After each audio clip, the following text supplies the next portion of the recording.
Terima kasih Tuhan Yesus buat pagi hari ini. Engkau masih boleh melayakkan kami untuk kami bisa Bapa menjalani hari ini, hari Minggu tanggal 1 Desember 2020 ini. Itu semua adalah karena kebaikan Tuhan yang memberikan kepada kami perlindungan-Mu, kasih setia-Mu, serta penyertaan-Mu.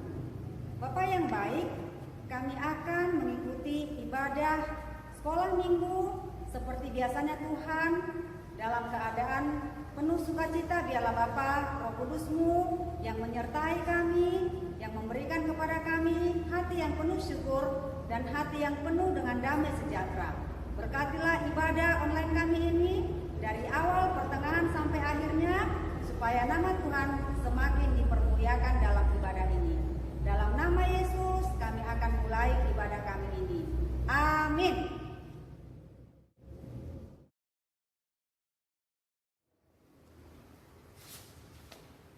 Anak-anak kami di rumah, kita akan memulai ibadah online kita dengan menyanyikan sebuah lagu, Mari Kita Bersukaria.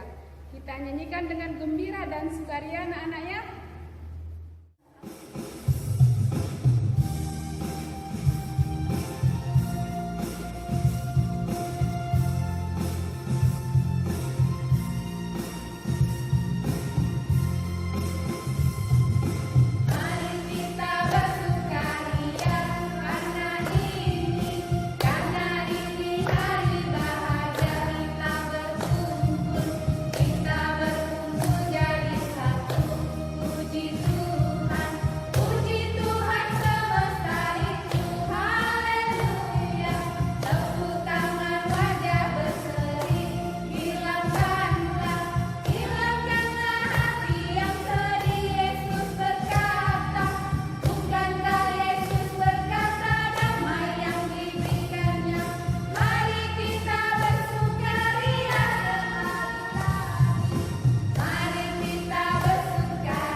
Anak-anak yang ada di rumah, mari semua bangkit berdiri.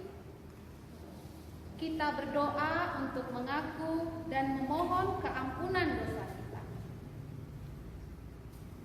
Ya Tuhan Allah Bapa Surgawi, Engkau telah mengaruniakan anak-Mu Tuhan Yesus Kristus turun ke dunia, menderita sengsara dan mati di kayu salib untuk membebaskan kami dari dosa dan maut. Pada hari yang ketiga ia bangkit, naik ke surga menjadi pembela bagi orang percaya.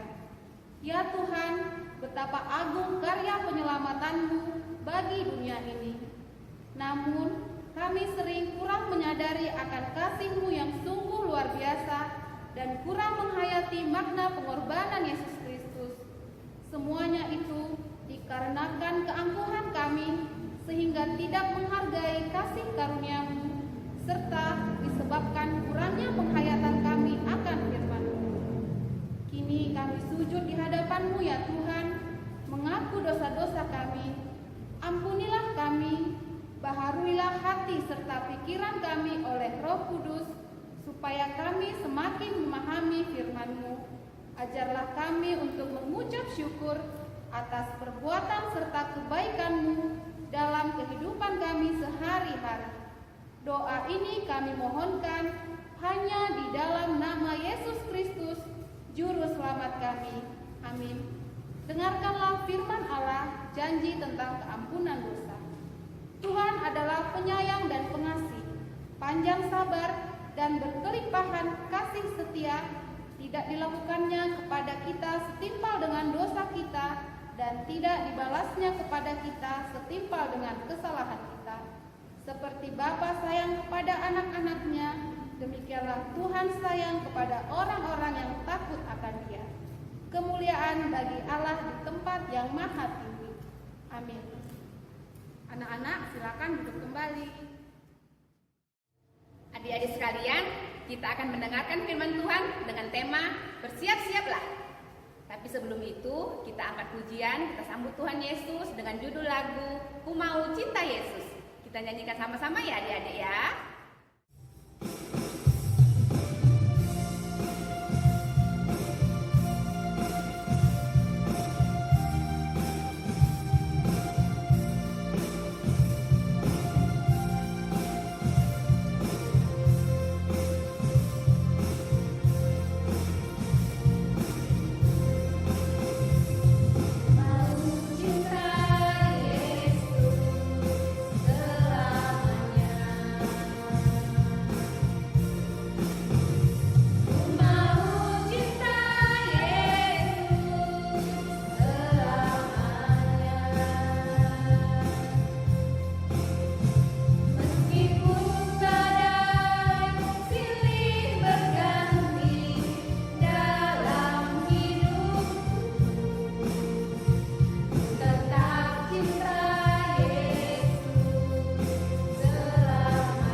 Oke adik-adik yang di rumah, sebelum kita mendengarkan firman Tuhan, mari lipat tangan, tutup mata, tundukkan kepala, kita berdoa. Terima kasih Tuhan Yesus yang baik buat kasih setia Tuhan sampai pada pagi hari ini. Engkau menyertai kami di minggu ini ya Tuhan. Bapa yang baik, sebentar lagi kami akan mendengarkan sebagian dari firman Tuhan. Kiranya Engkau yang memberkati hati dan pikiran kami, agar kami dapat mendengarkan firman-Mu dengan baik dan kami dapat menjalankannya dalam kehidupan kami sehari-hari. Kami serahkan ibadah ini ke dalam tangan pengasihan-Mu, di dalam nama Tuhan Yesus kami berdoa dan mengucap syukur. Amin. Shalom adik-adik sekolah minggu, kembali lagi di ibadah online. Oke, sebelum kita mendengarkan firman Tuhan, kakak mau sapa dulu. Semoga adik-adik yang rumah tetap mendapat sukacita yang baru. Adik-adik, kita minggu ini adalah minggu pertama di bulan terakhir di tahun ini. Betulkah itu? Minggu pertama di bulan yang terakhir di akhir tahun. Betulkah? Jadi kita memasuki Advent yang kedua. Minggu lalu kita sudah memperingati Advent yang pertama, Tahun Baru Gerejawi. Sekarang kita memasuki Advent yang kedua. Oke adik-adik, firman kita pada saat ini terambil dari Markus 13. Markus 13, jangan lupa ya adik-adik, kitab Markus terletak di dalam Perjanjian Baru. Markus 13 ayat 33 sampai ayat 37. Dengarkan kakak ya. Nasihat supaya berjaga-jaga. Hati-hatilah dan berjaga-jagalah, sebab kamu tidak tahu bila manakah waktunya tiba. Dan halnya sama seperti seorang yang berpergian, yang meninggalkan rumahnya dan menyerahkan tanggung jawab kepada hamba-hambanya, masing-masing dengan tugasnya, dan memerintahkan penunggu pintu supaya berjaga-jaga. Karena itu berjaga-jagalah, sebab kamu tidak tahu bila manakah tuan rumah itu pulang, menjelang malam, atau tengah malam, atau larut malam, atau pagi-pagi buta. supaya kalau ia tiba-tiba datang, jangan kamu didapatnya sedang tidur. Apa yang kukatakan kepada kamu, kukatakan kepada semua orang, berjaga-jagalah. Oke adik-adik, sebelum kita masuk ke firman Tuhan, kakak mau nanya, pernahkah adik-adik sekolah minggu menunggu sesuatu, menunggu orang? Bagaimana keadaannya kalau menunggu? Ada yang tahu jawabnya? Iya, bosan kak, lelah kak, capek kak, jenuh kak kalau menunggu ya enggak? Pasti. Jadi adik-adik, firman Tuhan mengatakan di sini agar tetap berjaga-jaga dan bersiap-siaplah. Di dalam ayat yang ke-33 dikatakan berhati-hatilah. Dalam ayat yang ke-34 dikatakan di situ sikap berhati-hati dan berjaga sama seperti seorang yang berpergian. Jadi misalnya kan ada tuan rumah yang hendak pergi kemana kita tidak tahu dia pergi. Ia menitipkan rumahnya ke seorang hambanya. Dia memberikan tanggung jawab. Tuan rumah tidak mengatakan kapan dia akan pulang, tetapi tugas dan tanggung jawab yang diserahkan kepada penjaga rumah atau hambanya agar tetap dijalankan. Hamba penjaga rumah harus tetap berjaga-jaga kapan tuan rumahnya mau pulang. Bisa siang, bisa pagi, bisa malam, bisa sore. Tidak ada yang tahu kapan tuan rumahnya pulang dalam ayat Alkitab ini. Jadi ayat Alkitab ini mengatakan seorang murid harus terus berjaga-jaga. Jadi sudah diberikan tanggung jawab, kita harus terus berjaga-jaga terhadap tugas dan tanggung jawab kita. Jadi adik-adik, di sini dalam ayat 36 juga dikatakan di sini, kalau tiba waktunya dan pasti waktunya akan tiba dan kejadiannya akan mendadak. Tuhan Yesus menghendaki kita membiasakan dan harus terbiasa untuk menerima dan menghadapi perkara yang sifatnya mendadak. Oleh karena itu, kita tetap dianjurkan untuk berjaga-jaga dan bersiap-siap. Kak, apa maksudnya firman ini? Apa maksud kitab Markus ini untuk mengatakan berjaga-jaga seperti seorang hamba menunggu tuan rumahnya pulang? Apa maksudnya? Jadi adik-adik, nats ini menceritakan tuan rumah yang berpergian itu adalah anak manusia yang akan datang dengan segala kuasa dan kemuliaannya. Oke, kakak ulangi sekali lagi. Pemilik rumah ini diibaratkan anak manusia yang akan datang dengan segala kuasa dan kemuliaannya hanya diketahui oleh Bapa saja. Gak ada yang tahu kapan Tuhan Yesus akan datang, hanya diketahui oleh Bapa saja. Selanjutnya, penjaga rumah ini diartikan adalah sebagai pengikut-pengikut Kristus. Penjaga rumah ini diartikan sebagai pengikut-pengikut Kristus. Dalam nas firman ini mengatakan, perumpamaan ini mengatakan bahwa pengikut-pengikut Kristus harus tetap berjaga-jaga, bersiap-siap maupun berhati-hati. Kenapa, Kak? Kalau misalnya kedatangan Tuhan Yesus tidak ada yang tahu, kita belum berjaga-jaga, kita belum bersiap-siap. Adakah yang siap? Adakah yang siap? Kalau kita belum berjaga-jaga, belum bersiap-siap, atau lengah sedang tidur, seperti hamba yang diberikan tugas ketika tuan rumahnya pulang, dia sedang tidur. Pasti, apa yang terjadi? Adik-adik tahu kan apa yang terjadi ketika hambanya tidur, tuan rumahnya pulang? Pasti dimarahi, pasti kacau balau, pasti segalanya akan tidak baik. Jadi, perumpamaan ini dipakai Tuhan Yesus memberitakan kepada murid-murid Tuhan Yesus untuk tetap berjaga-jaga, untuk tetap bersiap-siap, karena tidak ada yang tahu kapan Tuhan Yesus ataupun anak manusia yang akan datang dengan segala kuasa dan kemuliaannya yang akan datang. Hanya Bapa. Terus adik-adik, berjaga-jaga, bersiap-siap. Apa alasannya kita berjaga-jaga dan bersiap-siap? Apa manfaatnya kita berjaga-jaga dan bersiap-siap? Kalau ada yang tahu, tulis di kolom komentar. Oke? Selanjutnya, bacaan kita hari ini untuk menyadari bahwa Tuhan datang pada saat yang tidak diduga.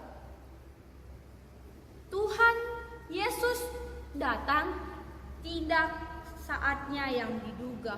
Makanya firman ini ditekankan sekali lagi, tetap berjaga-jaga. Maksudnya berjaga-jaga itu apa, Kak? Mempersiapkan yang baik, tidak melakukan yang buruk. Kita menanti-nantikan kedatangan Tuhan Yesus karena kita tidak tahu kapan datangnya. Selanjutnya, oke adik-adik, di sini juga dikatakan arti berjaga-jaga ini di Advent yang kedua ini mengartikan tentang kesetiaan. Mengartikan tentang kesetiaan dan cinta pada Tuhan Yesus. Advent yang kedua ini mengartikan kesetiaan dan cinta kepada Tuhan Yesus. Makanya di sini marilah kita membangun sikap yang waspada, setia, baik, taat, mengusahakan semuanya dengan menyenangkan hati agar kedatangan Tuhan Yesus yang tidak kita ketahui kapan datangnya, agar kita tetap berjaga-jaga. Oke adik-adik, di sini kakak punya cerita. Kita contohkan, namanya adalah Tono. Tono ini diarahkan orang tuanya mau pergi ke tempat bimbingan les. Dari rumah dia pergi untuk ke tempat bimbingan les. Namun di persimpangan jalan, oke adik-adik, Tono pergi ke persimpangan jalan. Dia tidak melaksanakan tugas dan tanggung jawab yang diberikan orang tuanya. Apa yang terjadi adik-adik? Akhirnya orang tuanya mengetahui bahwa Tono tidak pergi ke tempat bimbingan les. Akhirnya dia dimarahi oleh orang tuanya. Itu adalah akibat dari Tono tidak berjaga-jaga akan tugas dan tanggung jawab yang diberikan orang tuanya. Oke adik-adik, selamat menyambut Advent yang kedua. Advent ini mengartikan kesetiaan dan cinta kepada Tuhan Yesus. Kita berdoa. Terima kasih Tuhan Yesus yang baik, buat kasih setia Tuhan sampai akhir ibadah ini. Kami boleh merasakan cinta kasih Tuhan. Tuhan, kami telah mendengarkan sebagian dari firman Tuhan. Engkau yang mengurapi firman itu agar kami dapat melaksanakannya dalam kehidupan kami sehari-hari, agar kami tetap boleh berjaga-jaga dan bersiap-siap untuk menantikan kedatangan Tuhan Yesus. Bapa yang baik, kami adalah anak sekolah minggu. Engkau yang menguatkan kami, Engkau yang menjadikan kami garam dan terang, agar kami berguna di tengah-tengah keluarga, di tengah-tengah masyarakat, bahkan di tengah-tengah gereja kami. Inilah doa kami Tuhan. Dalam nama Tuhan Yesus kami berdoa dan mengucap syukur. Amin. Adik-adik semuanya, kita sudah mendengarkan firman Tuhan. Sekarang kita mengumpulkan persembahan. Sambil mengumpulkan persembahan, kita nyanyikan lagu pujian Ijon Adong Hubungan Tuhan. Nanti persembahannya jangan lupa dititip ke orang tua ya adik-adik ya. Kita nyanyikan sama-sama ya.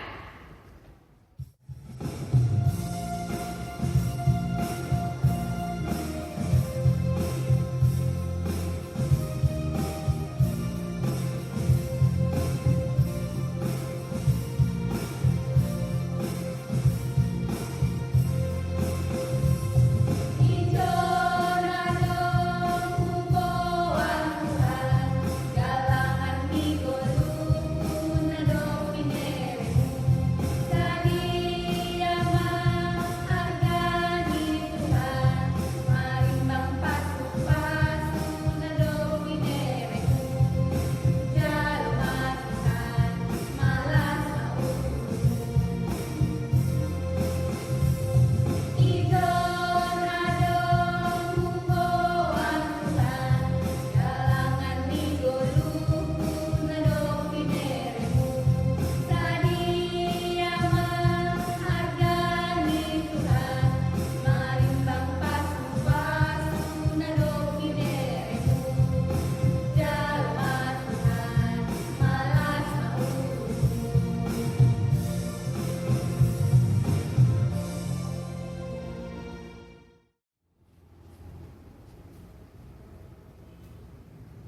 Adik-adik sekolah minggu, kita akan mengakhiri ibadah kita.